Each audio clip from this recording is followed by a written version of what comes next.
All right, let's dive in. Today we're tackling a really tricky one: cannabis and driving. Hmm. We've got a whole stack of research, mostly review articles, Oh, wow. Yeah. from some heavy hitters like JAMA Psychiatry, Hmm.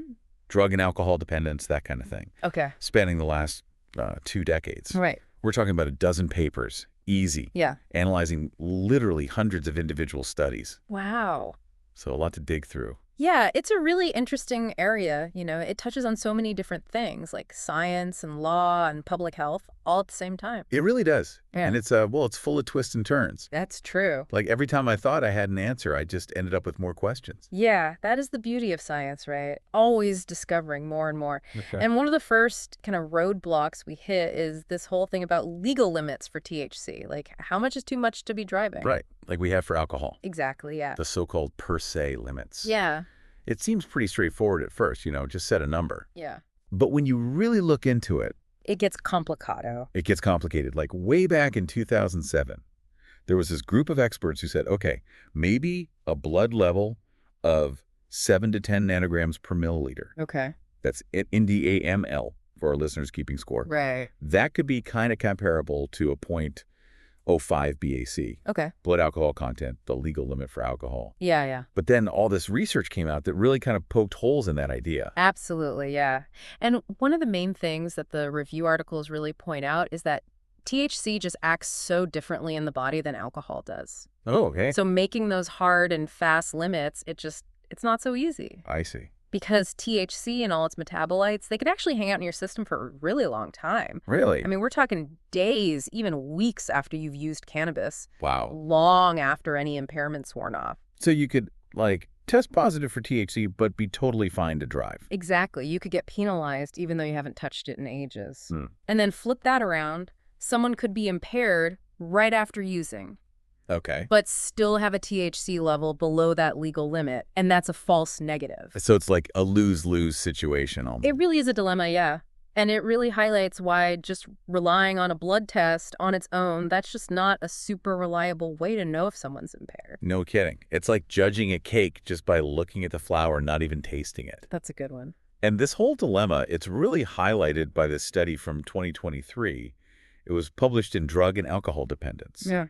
And they looked at simulated driving. Okay. And they found that almost half the participants weren't impaired at all, Really? even though they were above that proposed per se limit, Huh. just 30 minutes after using cannabis. Wow. See, that kind of thing is what makes this research so interesting. It's constantly challenging what we think we know. And what's even wilder is that in that same study, a bunch of the participants were showing impairment hours later. Hours later. Yeah, even though their THC levels were way lower by then, it really shows you how differently people respond to cannabis. Yeah. And those per se limits, they might not be telling the whole story. Okay, so if just measuring THC levels isn't that reliable, how do researchers even study this safely?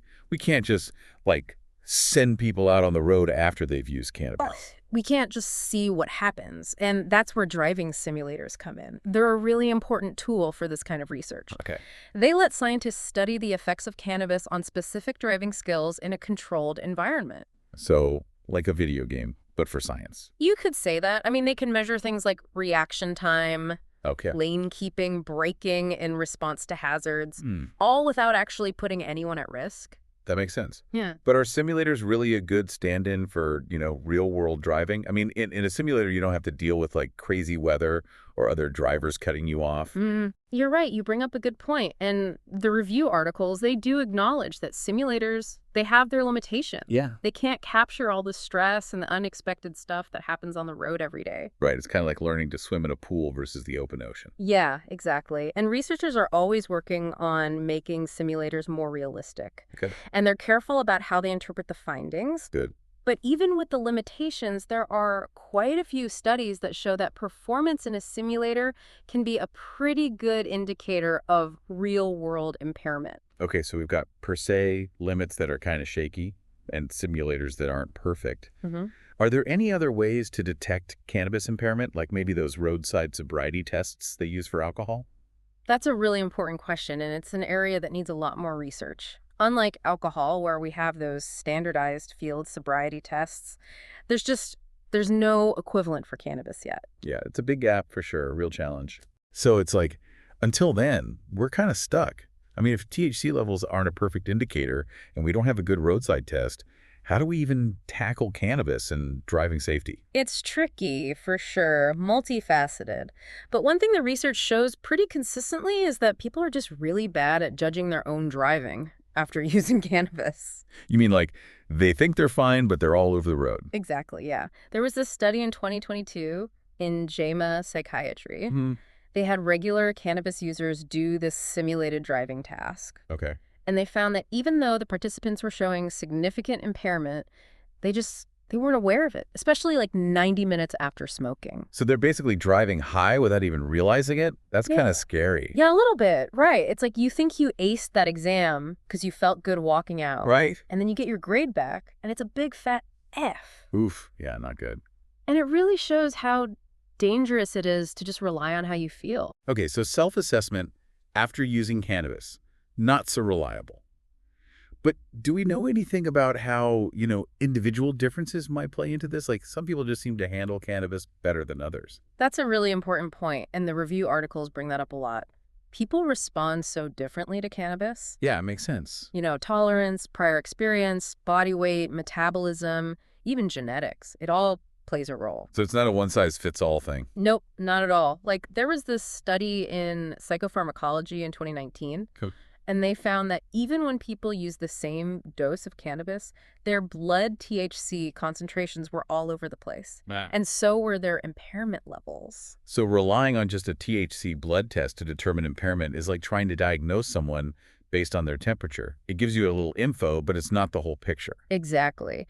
And that variability just makes this whole cannabis and driving thing even more complex. What's safe for one person could be totally impairing for another. Okay, so we're dealing with a real scientific puzzle here. But speaking of puzzles, I was looking through one of these review articles, and I saw something kind of counterintuitive. Some studies actually showed that cannabis use can improve certain driving skills. That is interesting. Seems kind of opposite of what we usually hear, right? What studies were those? There was this one from 2014 in Accident Analysis and Prevention, Okay.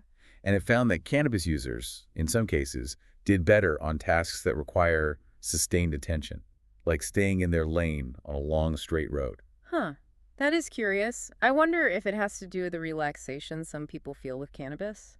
Less stress might help you focus on a boring task. Like how listening to calming music can sometimes help you concentrate. Yeah, exactly. But we have to remember, even if cannabis does have some positive effect on very specific driving tasks, that doesn't mean it's safe overall. Right, it's like just because cough syrup makes you sleepy doesn't mean you should take it before operating heavy machinery. Exactly. Got to look at the whole picture. Any potential benefits don't outweigh the real dangers of driving impaired. Okay, let's switch gears for a second and talk about something that's been in the news a lot lately. Legalization. Mm-hmm. A lot of people are concerned about legalization and road safety. Do these review articles address that at all? It do touch on it, yeah. And as you can probably guess, it's not a simple answer. Figures. Mm. So what do researchers think overall? Any clear evidence that legalization leads to more accidents? The research is kind of all over the place, actually. Some studies say maybe there's an increase in traffic fatalities after legalization. Others say no change or even a decrease in some cases. The mixed bag. Exactly, yeah. It's really hard to isolate just the impact of legalization because there's so many other things happening at the same time. Changes in driving laws, public awareness campaigns, even just the general trend of traffic fatalities. It's like trying to figure out which ingredient in a complex recipe is making it taste a certain way. That's a great analogy. And it shows why we need more research, especially long-term studies that can control for all those other factors. Well, it seems like we've barely scratched the surface here. So much we still don't know about cannabis and driving. Absolutely. But even with all the complexities, one thing is super clear from the review articles. Cannabis does impact driving ability. Okay, so no driving high. Mm. But how does cannabis actually affect the brain and our driving? Like what's going on up there that makes it harder to drive safely? There was a cool study in PLOS1 back in 2013. Yeah. They used fMRI to look at brain activity during a simulated driving task. Oh, wow. And they found that cannabis affects areas of the brain involved in things like saliency detection, executive control, and self-awareness. Hold on, break that down for me. What does all that even mean? This sounds like some Serious brain science. Okay, so saliency detection is basically your brain's ability to filter out what's important from all the noise around you. Okay. So imagine you're driving down a busy street and there's someone about to walk into the road. Your brain needs to quickly recognize that person as a potential danger Okay. and react. So cannabis messes with our ability to, like, focus on the important stuff. Exactly, yeah. Yeah. It makes us more distractible, less able to react quickly to danger. And what about executive control? How does that affect driving? Executive control is like the control center of your brain. Planning, decision-making, inhibiting those impulsive behaviors, multitasking. Okay, so like the air traffic control tower, keeping everything running smoothly. Yeah, perfect analogy. And messing with that, yeah, that can lead to some big problems on the road. I bet. And what about self-awareness? So self-awareness helps us judge our own abilities. You Yeah. know, like, are we actually in a good state to drive? Or are we too tired, too stressed, or in this case, too high? So cannabis makes us less aware of our own limits. Precisely, yeah.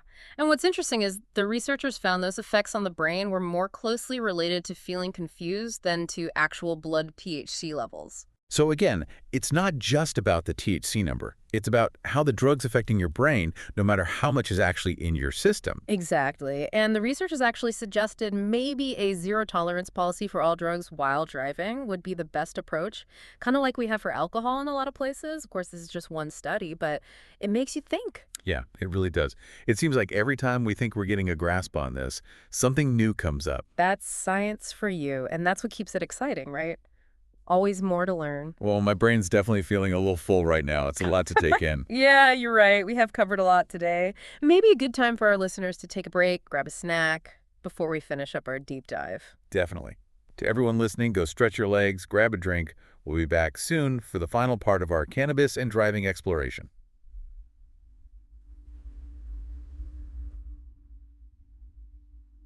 Welcome back, everyone. Ready for the final stretch of our cannabis and driving deep dive. You know, one thing that keeps popping up in these research papers is just how much we still don't know. Yeah, absolutely. And we've mostly been talking about those immediate effects of cannabis on driving. Right. But there's a whole other area that we need to consider, and that's the long-term impact. Okay, yeah. What about that? Like, what happens if someone uses cannabis regularly, like for years? Right. Could that have some kind of lasting effect on their driving, even when they're not high at that moment? Exactly. That's a big question that researchers are starting to look into more seriously. Mm-hmm. There's some early stuff that suggests that, really heavy chronic cannabis use over a long period might lead to these subtle declines in cognitive function, things like reaction time, Okay. decision-making, coordination. So even if you're not high right then, years of heavy use could still be affecting your driving. Potentially, yeah. But we have to be careful about jumping to conclusions. Right, of course. The research is still pretty new in this area. Mm. And there's all those other factors, lifestyle, genetics, overall health. It's complicated. Yeah, it always seems like there's a but or a however with every cannabis finding. Yeah, for sure. It reminds us that science takes time. We're always learning and refining what we know. Absolutely. Speaking of learning new things, I've been reading about some cool new developments in cannabis impairment detection. Oh, yeah. Like all this research into new technology that could actually tell us if someone's too high to drive. Yeah, there's some really exciting stuff happening there. Like what? Well, scientists are looking at all sorts of things. Eye tracking devices. What do those do? Well, they measure things like pupil dilation and gaze patterns. Oh, wow. There's also brainwave sensors, looking for changes in neural activity. It sounds like sci-fi. It kind of is, and some researchers are even using AI, artificial intelligence, to analyze how people talk, Really? looking for those subtle cues that could mean they're impaired. So imagine you could have this device that could tell, objectively, if someone's too high to drive. Yeah, that would be huge for road safety. Totally. And beyond that, it could be super helpful for research, too. Just so. Well, helping us understand exactly how cannabis affects our brains and bodies. Right. And that could lead to better ways to educate people and better prevention strategies. So win-win. Potentially safer roads and better science. Now, we've talked a lot about THC. Right, the main psychoactive ingredient in cannabis. Yeah, but there's like 100 other compounds in there, right? Yeah, that's right. Do any of those affect driving differently? Well, one that researchers are really interested in is CBD, cannabidiol. Okay, yeah, I've heard of that. It doesn't have those same psychoactive effects as THC. Right. In fact, some early research is suggesting that CBD might actually reduce some of the negative effects of THC, like the anxiety and the cognitive impairment. Really? Right. So you could get the benefits of cannabis without the driving risks. Potentially. Some studies are even looking at products with both THC and CBD to see if they can kind of balance each other out. It's early, but the results are promising. Wow, like cannabis has its own built-in safety feature. Maybe. Well, it sounds like the future of cannabis and driving research is going to be really interesting. Yeah, it's a rapidly changing field, lots to learn.